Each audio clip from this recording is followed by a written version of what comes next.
Hey guys, Ryan here from Master Tips Bass Blog, and today we're going to look at 5 common bass guitar technique mistakes and how to fix them.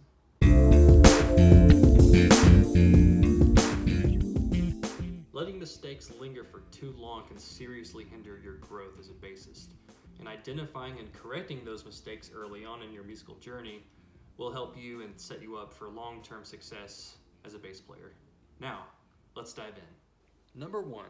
Lifting your fretting hand fingers too far from the fretboard. Now, I see many beginner bassists using a great deal of force when changing notes with the fretting hand, which coincides with the distance between the strings and the fingers when lifted to change notes. This often results in unwanted clanging, timing issues, and speed hindrance.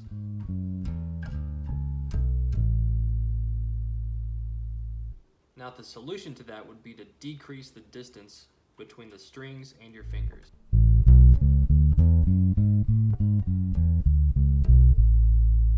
In some scenarios, you may not even need to remove your finger when fretting other notes. For example, let's look at the 2 notes on the fretboard, B and C, the 7th and 8th frets on the E string.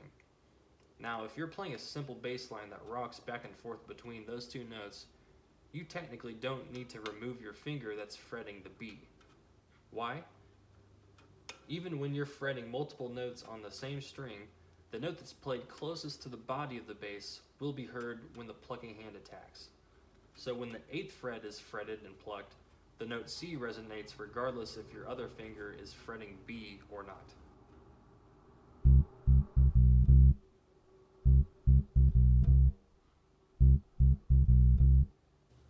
Now, in other instances, you can lift your finger off the fret, but not the string when changing notes between strings.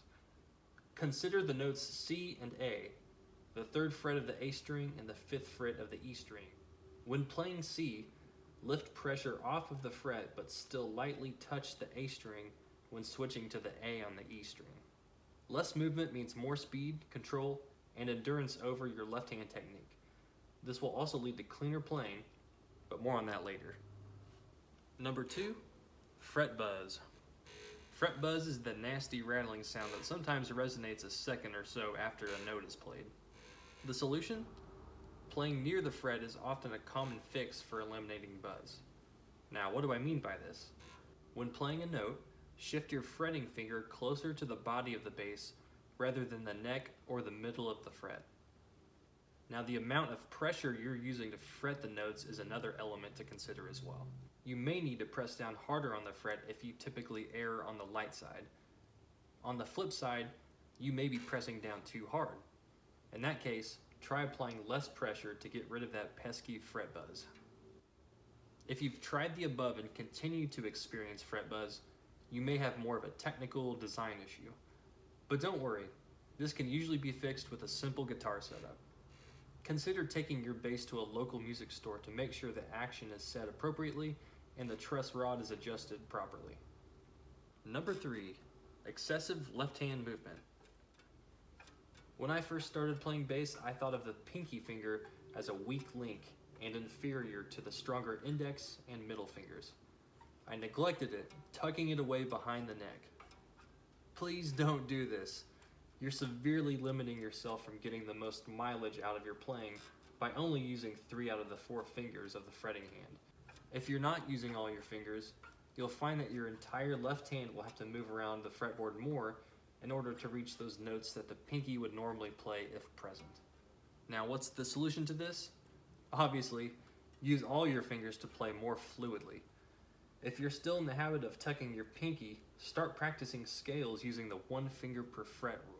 If you're not familiar with it, the 1 finger per fret rule assigns each finger, including the pinky, to a fret. This can be applied anywhere on the fretboard.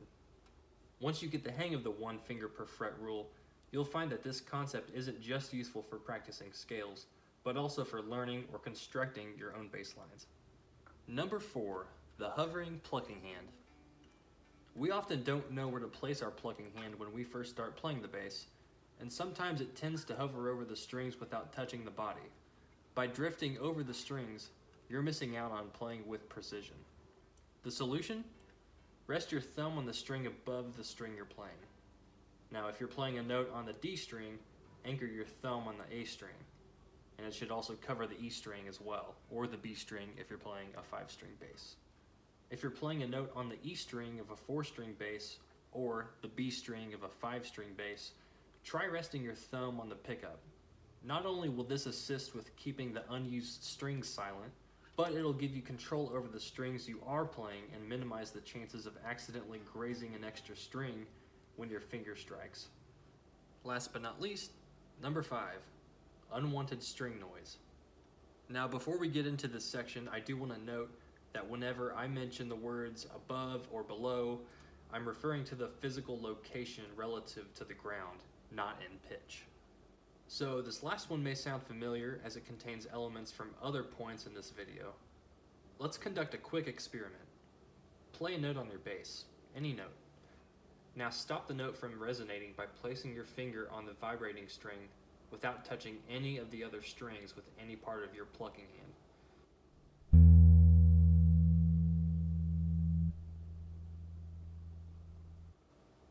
You'll notice that even after you've stopped the note, there's still a faint sound coming from some of the other strings that are faintly vibrating, even though you didn't even touch them.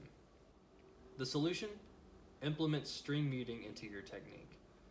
This can be achieved with both the right and the left hands. Let's start with the right hand. For the right hand, use the floating thumb technique mentioned earlier in this video. Using your thumb to cover the unused strings above will keep them silent, especially when ascending in pitch. But what about the unused strings below the note you're playing, like the D and the G strings? This is where the left hand comes into play, and it's especially useful when descending in pitch. If you're playing a note on the E string, your fretting hand fingers should lightly be covering, but not pressing down all the way to the fret, the A, D, and G strings to keep them silent.